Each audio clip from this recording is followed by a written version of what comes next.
What is up, everybody? This is Atticus the Death Metaler, and here with me is my very special guest, and this is going to be a very special video where I have actually a musician on board with me.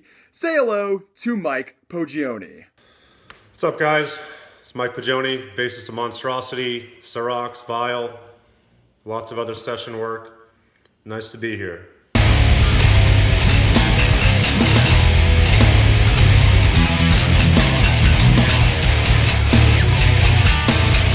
It is, all I gotta say, it's an absolute honor to have a death metal bassist who has taken the time off his busy schedule to collab with me. That's pretty awesome. So before we get down onto the topic at hand here, to the friends and family of musicians like Lemmy Kilmister and David Bowie, and a bunch of other musicians and, actors and anybody that is famous in the entertainment industry that died, we send out our deepest condolences to all of you. Certainly so. So, in this video, we're addressing on people whom, react very negatively when their favorite artists and musicians die. And we're talking about people like these ungrateful pricks right here.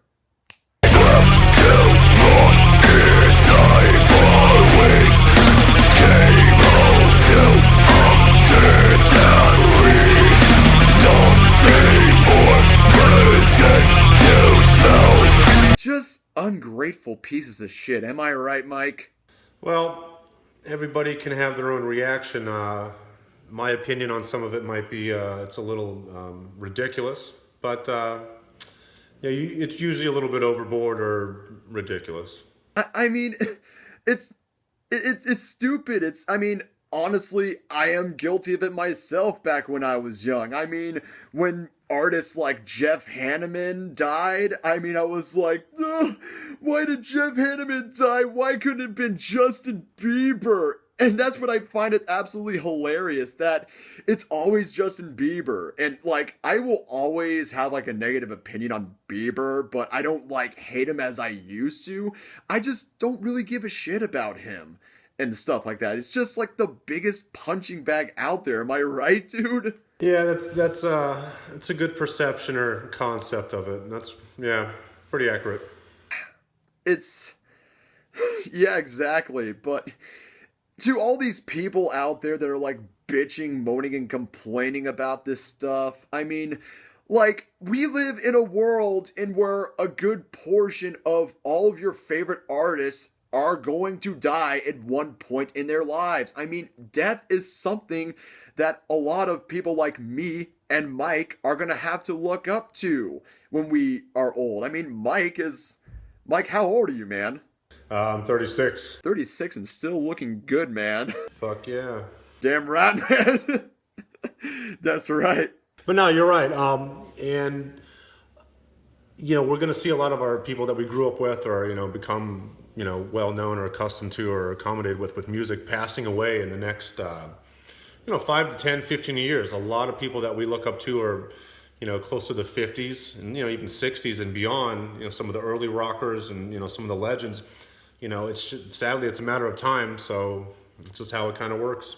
And just think about it over here. Just imagine if somehow you died, Mike, and I know it's kind of a mess up way in saying this, and you were up in, if there is a heaven or Valhalla, and you were looking down saying, oh, Mike Piggione died. Why couldn't it have been fucking Nicki Minaj or something? That would be an appropriate rebuttal or statement, but I don't think many people are going to be too concerned with my passing, but I'm hoping to leave a handful of decent recordings around to solidify some legacy.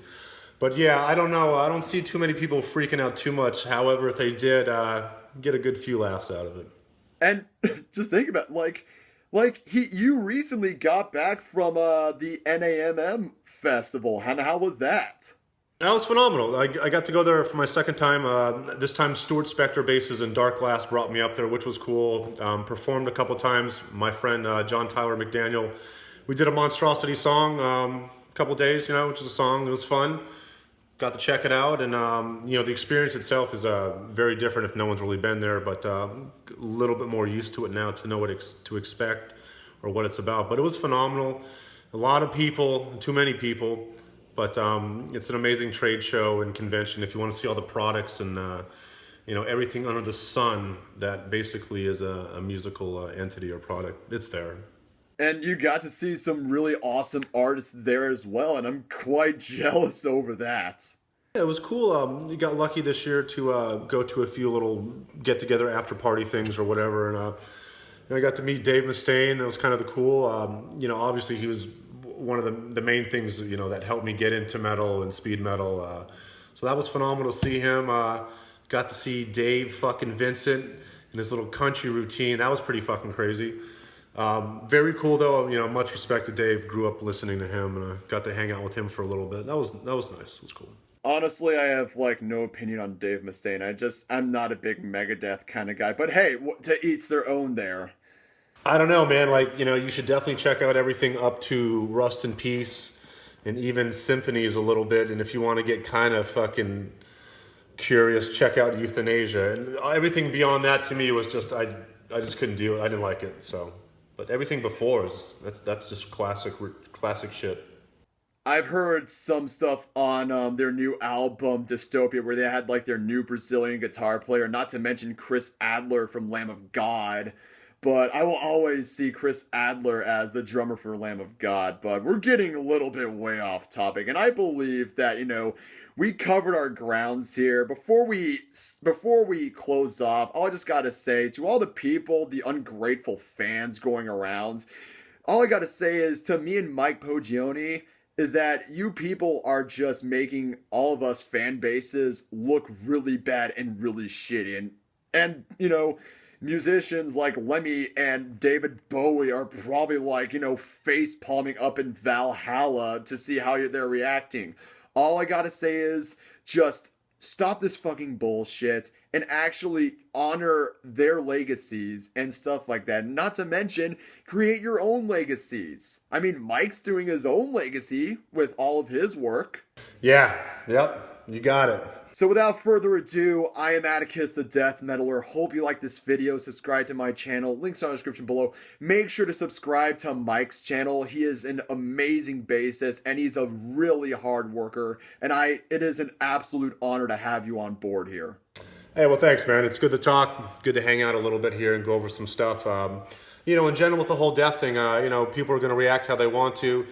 Sadly, I see a lot of people like when someone dies, like everybody's their biggest fan, and half the people don't even know what the hell David Bowie did beyond like 6 years ago or 10 years ago. So I mean, if you grew up with him and you were deep into it with the 70s and 80s plus, I mean, I can understand the grieving, the grievance with it, but so many people just jump on things sometimes because it's popular and this person died and it's affecting me this way, which usually is pretty ridiculous bullshit. Exactly, man. Keep it metal. Have a wonderful day.